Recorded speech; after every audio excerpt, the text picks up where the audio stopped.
Winners talk about winning, losers talk about other shit. Okay. Uh, Andrew Tate, is that his name? Yeah. That's who you I said. don't think that's from Andrew Tate, though. I I'm think it's sure from it's like not. Busta Rhymes or something. Yeah. Talk to me about wait for it. Verifying voters. Oh. All Yeah, right. it's super loud. Don't worry about it. My bad.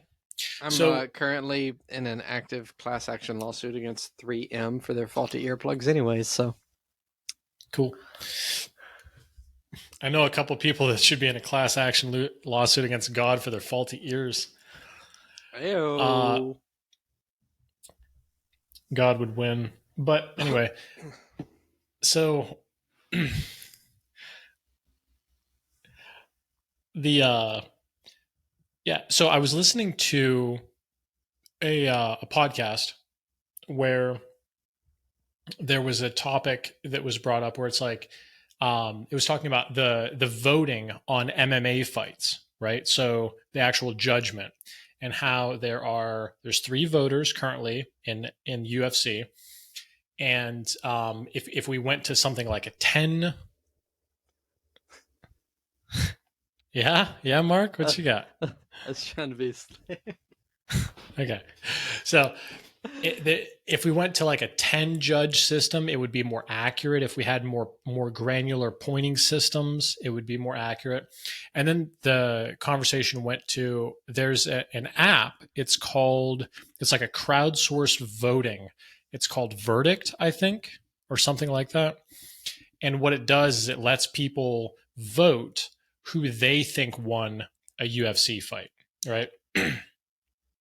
And then it the conversation kind of went to, well, excuse me, you can't just let anybody vote because if it actually counted, some people make ridiculous things. They have no idea what it's like to be a fighter. They don't know the pressure. They don't know the training cycles. They don't know the mentality of the fighter in the fight. They don't even know the backstory of that specific fight, that kind of thing. And so it was suggested that it's like, well, we should have maybe verified voters. So people who know something about the fighting world, people who are maybe currently fighters, people who are involved with the Olympics, people who have a general trainers, people who have a general awareness of fighting, they could be verified. And then maybe their vote, if you have 5,000 people like that who are watching a fight, that might be a pretty accurate vote against who actually won the fight versus just three judges who have a score of 1 to 10 and that's who wins. And I thought that was interesting because if that seems like totally reasonable, like you can say like, yeah, that kind of makes sense. If you distribute it out, you have more people who have reasonable interest in a subject voting on the matter, they will probably get it right more times than not. We don't do that for our president. Like, how much more important is the presidency than a UFC fight? And we don't do that. We let anybody who is a citizen vote.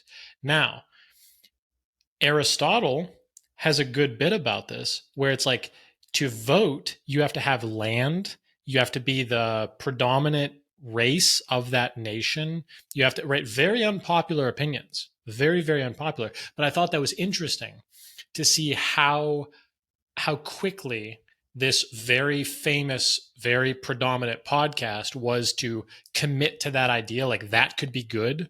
But then if you shift that to a political sphere, it becomes just this nightmare. It just becomes like, well, you can't do that. You can't make people verify they know stuff about politics. It's like, holy shit, I would be willing to not vote if I knew that verified people who knew the long term implications of politics were voting on the president. Like, I would, if I could see the system explained and know that and trust that that was the case, I would give up that. You know what I mean? Like, I don't know. So that was my thought. That was the general principle of the topic of discussion. I know what you mean. So one of the things that I listen to that podcast too, as I listen to most of those podcasts, um, one of the things that Joe Rogan mentioned when they said, That's what it well, was. It was a obviously, Joe Rogan podcast. and Corey Sandhagen, right? Yeah. Um, one of the things that came up, and they're like, well, you can't just let anybody vote in that app because, well, what would happen is Conor McGregor would win every fight because he's got the Hmm. largest fan base. So all of his fans would go in there, they'd vote for him. And they're going to be biased. They're going to say he Yeah, won even if yeah, he lost. Yeah. regardless. Yeah. Yeah. Or even not, even if only 25% of his fan base is biased. Let's say 75% of them are like, I love Conor McGregor, but, you know, Khabib won that fight. It Well, would still throw it off. that 25% might be enough, So obviously that's muddled. Um the land ownership thing, there's some merit there, but as we're transitioning like more and more towards an economy where the majority of citizens are going to be renters and the minority are going to be landowners or property owners, that's then you've got the minority representing the majority, just because they are wealthy enough to own land.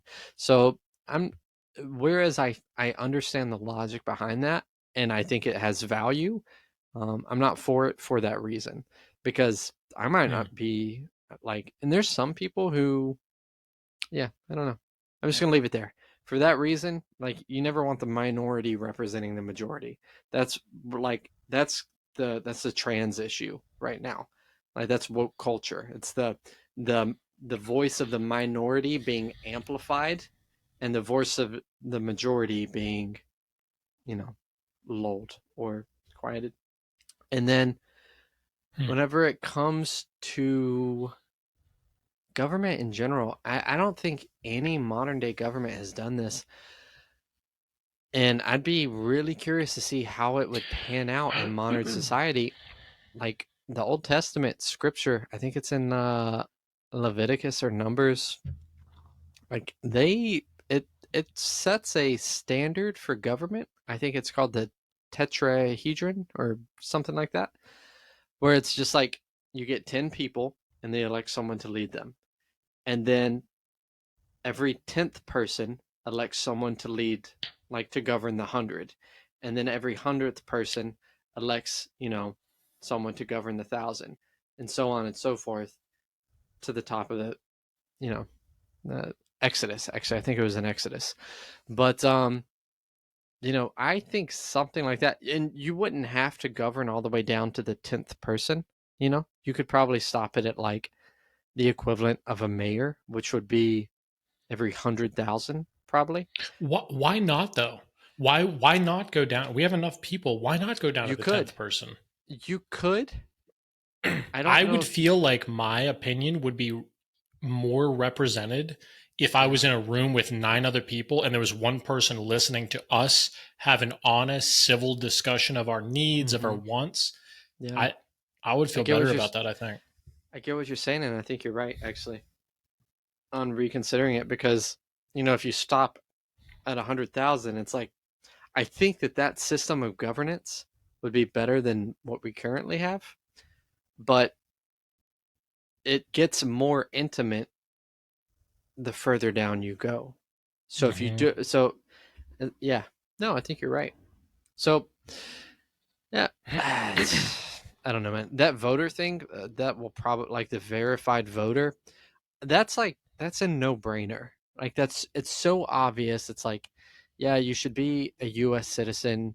We're not going to require that you be a landowner, but it's like, you should be a U.S. citizen. You should, like, be able to prove that you're not, like, mentally handicapped, or like, you probably, is this crazy to say that you shouldn't be, should you be able to vote if you're living off of welfare? Like, if society is supporting you, should you be able to, like, I weigh would think in, that's a conflict of interest, but right? I mean So, but that that seems that's like not a how it stands. They can, yeah. Yeah, that seems like a super controversial thing to say, but there's like an Yeah, because I obvious feel like, conflict of interest. yeah. So, yeah, no, the verified voter thing should absolutely be a thing. And it seems pretty obvious, but there's a very, like, anyone with eyes to see can see that the Democratic Party wants to loosen voter laws as much as possible. And I'm not like saying this because to hell with the Democratic Party. I'm just saying this like it's super obvious no matter who you are. They want less restrictions for voters because, and this blows my mind, like I don't understand why the lower class tends to vote Democratic, because it seems like the Democratic Party, even though everything they say is pro lower class, everything they do seems like anti lower class. But being able, like, you can't assume that everybody is going to observe their politicians and recognize that, hey, I should vote based off what I see them do, not what I see them say. It's like, it seems like common sense, but obviously, in a modern world of like sound bites and viral moments, it's you can't actually expect the average citizen to do that sort of investigation, as menial Hmm. as it is. Yeah, I don't know, man. It's nuanced. Verified voter seems like an obviously good thing, though, in my opinion. I don't know what the criteria ought to be, but there ought to be some criteria, and it's just like seems like a no-brainer. I feel like if we sat down for an hour and like, well, we should come up with the criteria, it's like I'm pretty sure we could figure it out. With that being said, I'm gonna drink straight out of the bottle of this Costco Jim Beam. So I good luck so refuting me. right. So I think that um, one thing that was really hard for me, uh, like from 18 on, I could vote, right? From 18 on for 5 years in the Marine Corps. So you get this whole clouded view. Like, am I fighting for freedom? I'm just so insanely tired. I don't even know what to do with myself. Am I really the hero of my family? Am I just some bullshit and I'm being left behind by people who are my age, who are starting a business when they're 18 and 19? Now I'm 5 years behind because I spent 2 years doing drugs trying to cope with the Marine Corps and whatever other bullshit. And like, but during that time, I remember thinking like, okay, I don't have a clue who to vote for. I don't know. Like, I'm just an average person, didn't really look into it, heard some shit from family members and friends, and I personally have never voted. I've never voted because I figure my contribution to the system is I was in the Marine Corps, right, wrong, or indifferent. That's my contribution. So if you want to vote and tell me to vote, you can kiss my ass. Like, I can make my own choice. But now that I'm in my own, like, I'm a civilian, I still think you can kiss my ass. No, I think that like the the stake that I have in the nation owning land now, like I own my own house, I own my own land. Um, and it's a very small sliver of that, but I think that changes how I'm looking at life. It changes my principles. It changes what kind of family I want to have. What kind of people am I going to be leaving behind for me? And for the nation, and it changes your view of the nation. So now, when I think about how, you know, I would vote, still don't vote. I think the whole system's rigged. I think it's bullshit. But I would be looking at very different principles now after being a homeowner and owning land than say an 18-year-old who is going to recreational marijuana shops high as a kite, going to a a full ride scholarship in college. Like, it's very different now. Somehow the system has to account for all those differences, has to average it out, has to try and pull the best out of that and make sense of it. But I do think that there is something worth discovering there with like verified voting. It's like, are you thinking about critical issues in our nation historically and current when you're voting, or are you high as a fucking kite talking to all your buddies and like, "Sup, bro? Yeah, fucking Republicans, or Democrat. It doesn't matter. Like, it can be. There's ignorance on either side. That's not the point. But it's just like, I think it's very different. And I also agree that verified voting, um, may be a good option. I can see some merit there. Good Dog, luck if I refuting me. owned if I owned the property that you owned, I'd be wanting to burn this mother trucker to the ground. If I had your I'm Mini just Cooper, kidding. I'm I'd just vote kidding. for whoever's giving the fucking biggest stimulus checks. If you've never been to Josh's house, it's a fine house. I'm just teasing for entertainment purposes. Anyways, yeah, it's nuanced, man, because you It want, is. Yeah, it like, totally is. even if you don't want that 18-year-old pothead's, And I'm voice, for smoking pot, by the way. It's not that. even if you don't want that 18-year-old pothead's voice to carry the same merit that like the 30, 40, 50-year-old, you know, husband, father, landowner, like, even if you Veteran. even if you value that voice more, like, you still want to know what the 18-year-old pothead has to say. So it's very Not nuanced. It's really. like Yes, I do. I do. I so do it's because that's the next generation. That's younger, right?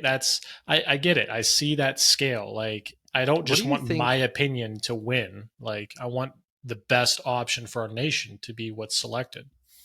What do you think about like an age, let's say at 18 years old, you're able to vote in all of the elections except for the presidential primary election. You're not able to vote in the presidential primary election until you're 24, 25.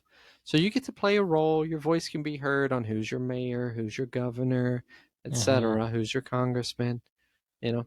But you know, your voice isn't going to affect the nation as well. With that being said, who your congressman is still going to affect the nation. So it's yeah, it's tricky. It's nuanced. Let's not try to So, solve this problem right well, no, now. yeah, I'm cool with that. But I do have another question, kind of related. So, if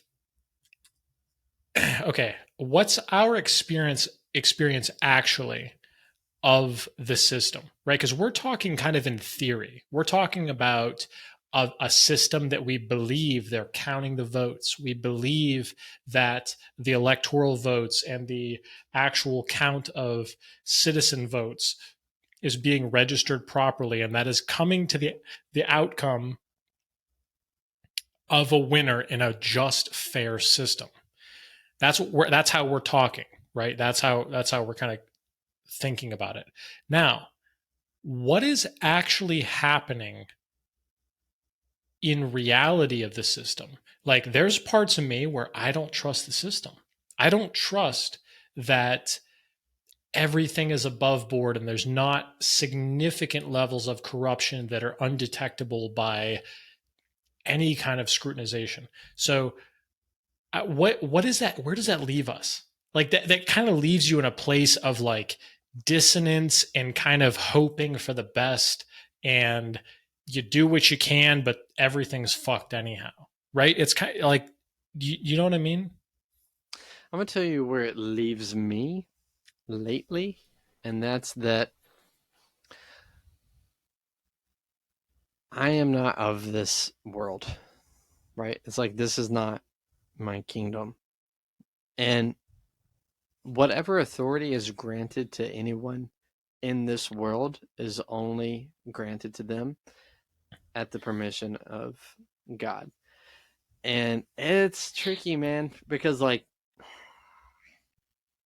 we fight as military service members for our right to vote as citizens. Like this is the like dating back to the Revolutionary War. It's like that's one of the sort of core, like, foundational aspects of this nation. But Mm-hmm. There's so much like, and it sounds so sort of like woo woo conspiracy theory to like, say things like this, but it seems pretty obvious to me that both parties, Republican and Democrat, are probably doing at like the highest level, like the real leadership level of the party, probably doing everything they can to cheat the system and probably doing it quite well and effectively. Whether that's ballot harvesting, whether that's rigging voting machines, I don't know what it is. I don't know what parties are guilty of it. If I had to assume, I'd say they're probably both equally guilty of it. But it's like Mm-hmm. I don't personally feel like my vote carries a lot of weight, nor do I feel responsible for the well being of this country. I'm happy to serve this country in the same way that I'm happy to serve anyone I know or a stranger. It's like I'm happy to serve, right? But this country is going to fail eventually. And if it fails while I'm here on this earth, it's probably going to result in like misfortune for me. Like if you think about like if America is invaded by, let's say, Russia and China come together and invade the United States immediately after there's a massive solar flare while North America is facing the sun and the entire North American power grid gets wiped out. Russia and China come together, take advantage of that situation, divide or decide to invade the United States and then split the spoils, while we're at our moment of weakness. It's like that sounds so crazy conspiracy theory, but it's like if something like that were to happen, it would obviously result in some misfortune for me because then I would be the, you know, the victim in a recently conquered nation. But at the end of the day, it's like I'm still gonna die. I'm still going to leave this earth and hopefully transcend into heaven. And then once you do that, it's like none of this really mattered. It's like less than a snap. So I don't know. It's like all of this seems really, really weighty, but it also seems really like tainted, corrupted, and in the grand scheme of things, fleeting. And lately, I've been more focused on it than I would like to be. At the end of the day, as much as it matters, I don't think it matters that much. Does that sound ridiculous? No, it doesn't. It doesn't sound ridiculous. I think that I think that that's ultimately true. Like it, it's it's very true. I would say that um, we are found on a grand scale. We find ourselves on this earth, and we find ourselves United States citizens, and um, there is some level of hierarchy, culturally speaking, that we are a part of. And I think there's some good reason to act rightly with responsibility in that. But I will agree with you. I'm offering that and then I'm backing up half a step, and it's like the reality is life's a snap. Life is a flash. It's so fleeting. And I would think that you would interact with systems like when you realize that, if you realize that life is like insanely temporary, you don't act the same. If you really know that about this life, when you're talking to people and you're getting in fights with people about stuff, it changes. It changes that. At least in my own experience, it's changed where it's like I have more distance to things. It's like, yeah, maybe you're right. Maybe I'm wrong. Like I could be totally wrong. Every level of how I've learned about life could have led me to a place where I'm totally wrong about this one thing and you're right. And it's like it changes how you conduct yourself in that moment because you don't have that same sunken, committed, closed eye attitude towards it. You have this like It's a temporary thing. You could be right. I could be right. Let's be calm about it and let's try and move forward the best we can. But ultimately, it doesn't matter, you know? So I agree with you, but I would say that there's a lot to life that I do not understand. And I think I understand that there's a part of life that doesn't matter at all. What happens, who's president, who I marry, who, like, if I pay my taxes, if I go to jail, if I die from some horrible disease, ultimately, there's nothing wrong with any of that. Like, ultimately. But then when I find myself as an agent, as someone who's able to move my hands and to take action in this life, I would say that commits me to trying to make some best choices I can. That's what I would think. Wow, bro. Thanks for sharing that with me. You want to stop it there? There's a they have you ever seen any of those? They're not, I thought they were jokes, but they're like the holy people in India who are like Buddhist and uh what's the other religion? Catholic? Not Catholic. Hinduism? Hindu? Hinduism, that's it. Have you seen how they get treated and they're on video just like accepting these alms and just praise and holy affirmations and stuff? Have you ever seen that? Oh, we're experiencing technical difficulties. I lost you about I 7 seconds ago. see you now coming back. We'll give it a second. It's gonna come back. If you're watching this, it's obviously not my 10-year-old MacBook's It's issue. trying. Can you hear me? Mark, let me know when you can hear me. I can hear you. Can you hear me? Hmm. Oh, brother. Well, I've seen the videos, brother. and I know something is going on there that's weird. I'm glad you've I seen the think you're videos. experiencing I have extreme not technical seen the videos. difficulties. All right, we'll pause it here. We'll be back.